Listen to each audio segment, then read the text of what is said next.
Submission is a hard thing for us as humans to grapple with. I don't want to submit to another person. I don't want to have to listen to direction and take orders, no questions asked. I have disagreed with authority figures in the past, and it makes it hard to listen and submit. But it is something that God tells us to do.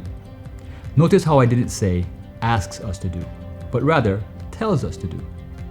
In the New Testament letter written by the Apostle Paul to the church in Rome, it says this: "It is important that all of us submit to the authorities who have charge over us, because God establishes all authority in heaven and on the earth."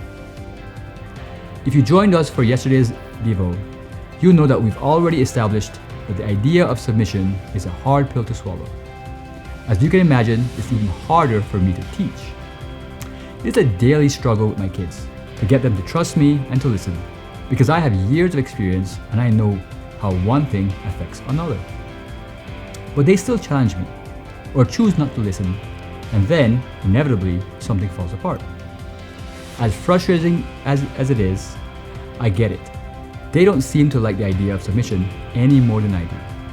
But the best way I can teach my kids how to submit to authority is to show them, to model this for them. I have to intentionally show them how I submit to authority. Even when I disagree, I have to show my kids how to gracefully respect authority, because that is what God tells me to do.